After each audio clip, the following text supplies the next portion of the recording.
眼前这只摇头晃脑、带着金黄色豪华围脖的，可不是一般的大公鸡，是所有鸡的祖先——原鸡。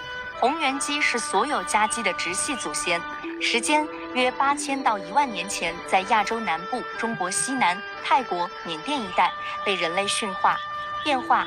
原鸡会飞、胆小，一年产蛋4枚，自然繁殖。